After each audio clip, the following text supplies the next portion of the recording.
El 14 de julio de 1518, en la ciudad de Estrasburgo, una mujer conocida como Frau Trofea sale a una calle angosta cerca de su casa y empieza a bailar. Sin música, sin motivo aparente, sola. Y no para. No para en una canción, ni en una hora, ni en un día entero, baila durante casi una semana seguida, hasta que la piel de sus pies se abre y sangra sobre las piedras de la calle. Lo más inquietante no es que ella no pudiera parar. Es lo que pasó después. En una semana se le sumaron 34 personas más, bailando igual de descontroladas. Al mes siguiente, unas 400 bailaban sin control por toda la ciudad. Y el Consejo de Gobierno de Estrasburgo, tratando genuinamente de ayudar, tomó una decisión que hoy se estudia como uno de los errores médicos más extraños de la historia. Esto no es una leyenda ni una exageración de Internet. Es un caso real, documentado por registros del propio Consejo Municipal, por médicos de la época y por sermones de párrocos que lo vieron con sus propios ojos. Se lo conoce como la peste bailarina de 1518, y 500 años después, la ciencia todavía no se pone completamente de acuerdo sobre qué le pasó de verdad a esas 400 personas.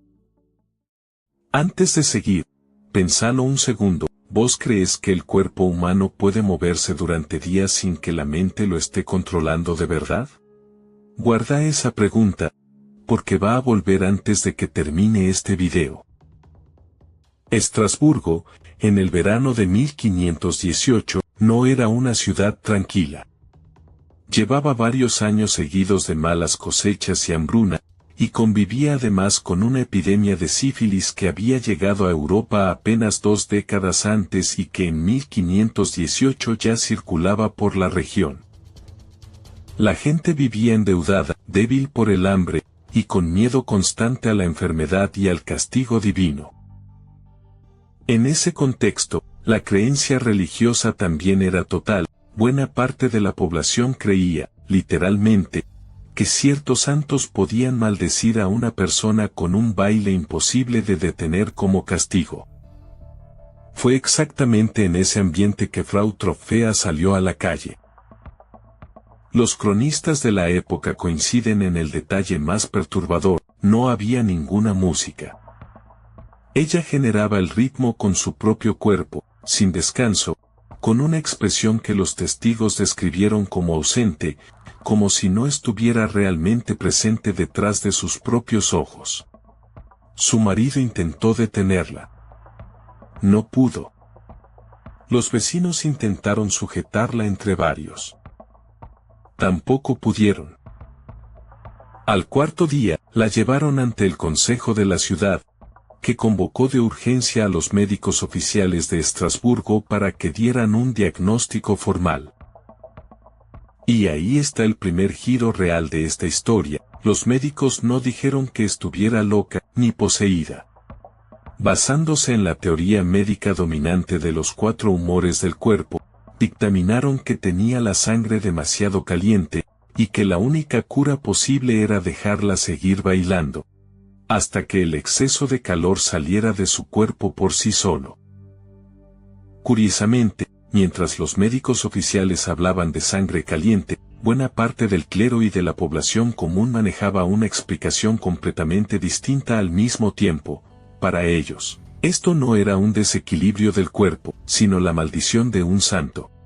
2 autoridades de la época, la médica y la religiosa, mirando el mismo fenómeno y llegando a conclusiones opuestas. Esa decisión médica, tomada con la mejor intención disponible en 1518, es la que convirtió un caso aislado en una crisis para toda la ciudad. El consejo ordenó a los gremios de carpinteros y de curtidores que despejaran sus salones para usarlos como pistas de baile improvisadas. Se construyeron además tarimas de madera en 2 de los puntos más concurridos de la ciudad, el mercado de granos y el mercado de caballos, a plena vista de cualquiera que pasara por ahí. Y contrataron músicos, con fondos públicos.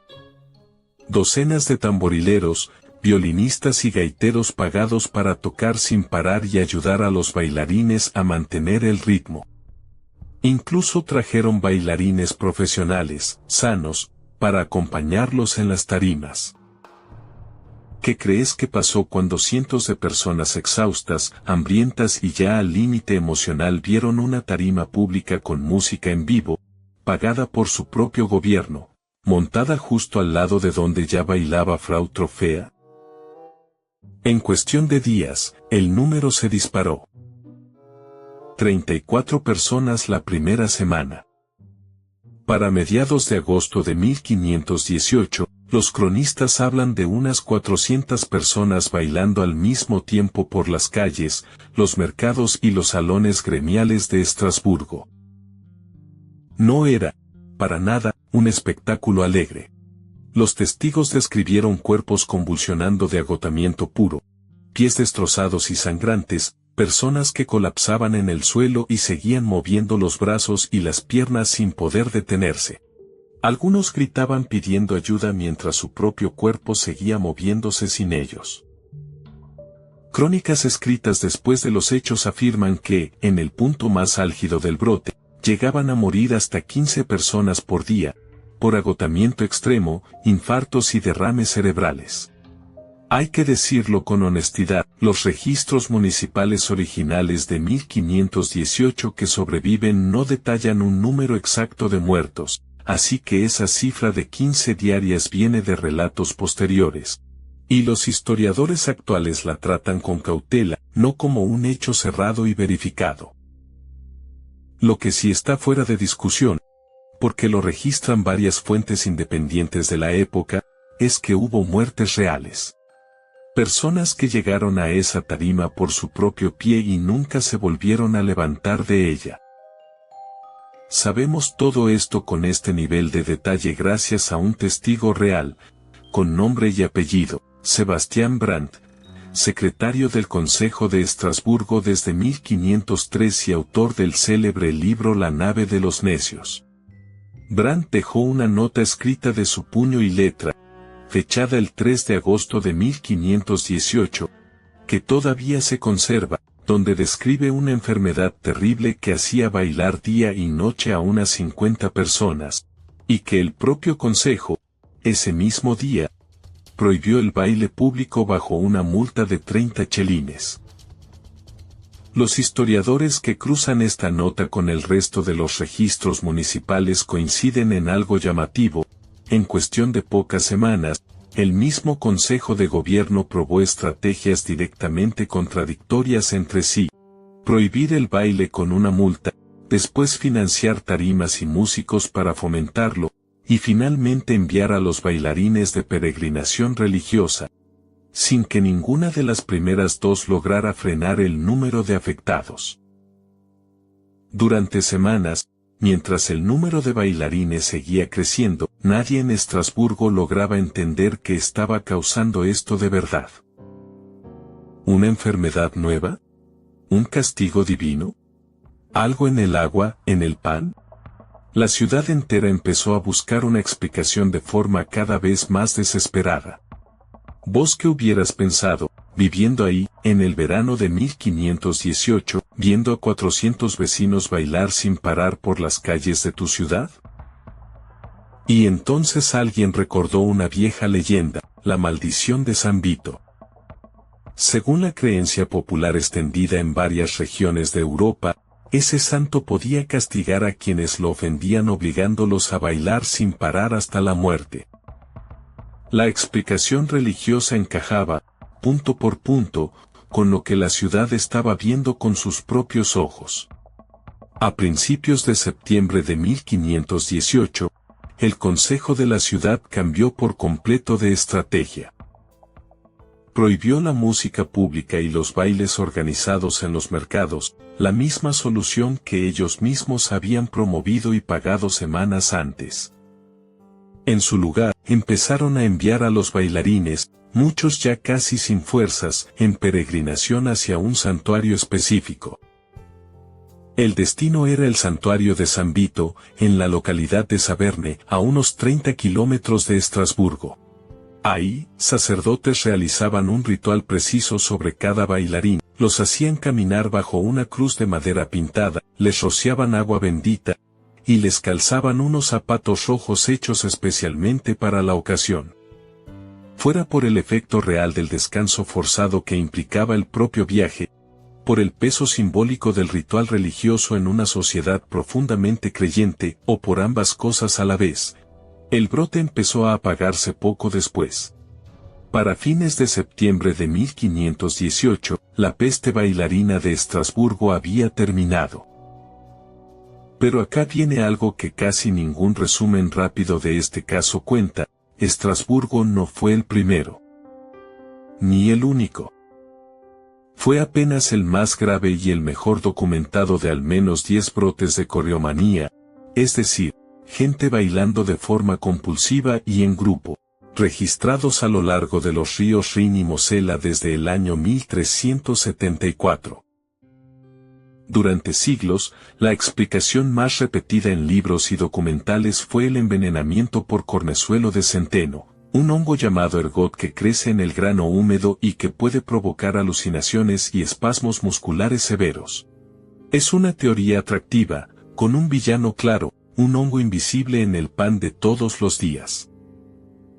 Y según el historiador británico John Waller, que dedicó un libro entero a este caso en 2009, esa teoría también es prácticamente imposible. El ergotismo, explica Waller, restringe severamente el flujo de sangre hacia las manos y los pies. Alguien envenenado con esa toxina difícilmente podría sostener un baile continuo durante días, literalmente no le llegaría suficiente sangre a las piernas para hacerlo. El propio cuerpo se lo impediría. Entonces, ¿qué fue realmente lo que hizo bailar a 400 personas hasta el colapso, algunas hasta la muerte? La explicación con más respaldo hoy entre historiadores no es médica en el sentido en que imaginás. Es psicológica.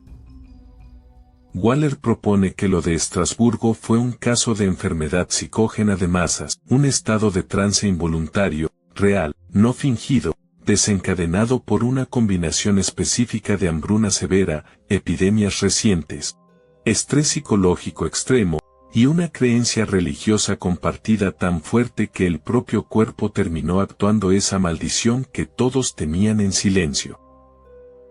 ¿Te suena imposible que el estrés extremo y una creencia compartida puedan producir un síntoma físico real e involuntario en un grupo entero de personas al mismo tiempo? Antes de responder, escucha esto. Esto no se quedó en el siglo XVI. La enfermedad psicógena de masas sigue documentándose hoy, en pleno siglo XXI, por médicos, epidemiólogos y psiquiatras, como un fenómeno real y clínicamente reconocido, no como una curiosidad de museo. En 1962, en lo que hoy es Tanzania, un brote de risa incontrolable colectiva obligó a cerrar una escuela entera durante semanas. Y terminó extendiéndose a miles de personas en la región circundante, sin ninguna causa médica identificada. Investigadores lo documentaron como uno de los casos modernos mejor estudiados de histeria colectiva. Casos similares, casi siempre más pequeños, siguen ocurriendo hoy en escuelas, fábricas y comunidades enteras, grupos de personas que desarrollan de forma simultánea síntomas físicos reales, sin ninguna causa biológica compartida que los médicos logren identificar. El cuerpo humano, bajo la presión social y emocional correcta, todavía puede hacer cosas que la ciencia apenas empieza a entender del todo. Volvamos a la pregunta que te pedí que guardaras al principio. ¿El cuerpo puede moverse durante días sin que la mente lo esté controlando de verdad? Según todo lo que sabemos hoy sobre la peste bailarina de Estrasburgo, la respuesta parece ser que sí, al menos bajo ciertas condiciones extremas. Aunque nadie puede decirte con exactitud dónde termina la voluntad consciente y dónde empieza lo que el cuerpo hace por su propia cuenta. De Frau Trofea, la mujer que empezó todo, no se sabe casi nada más. Ningún cronista de 1518 registró que fue de ella después de septiembre, ni si sobrevivió al agotamiento de esas primeras semanas bailando sola. Es, todavía hoy, el mayor misterio sin resolver dentro de un misterio que de por sí sigue sin resolverse del todo. Lo que sí sabemos con certeza es que Estrasburgo aprendió algo esa temporada, aunque tardó semanas enteras en entenderlo. A veces, la peor respuesta posible ante un sufrimiento colectivo es alimentarlo con más de lo mismo, aunque venga con la mejor intención del mundo. ¿Y vos? ¿Qué crees que hubieras hecho si en 1518 vivías en Estrasburgo y veías a tu vecina bailar sola en la calle sin poder parar? ¿La hubieras dejado seguir o hubieras intentado detenerla, como hizo su propio marido sin éxito? Contámelo en los comentarios, de verdad me interesa.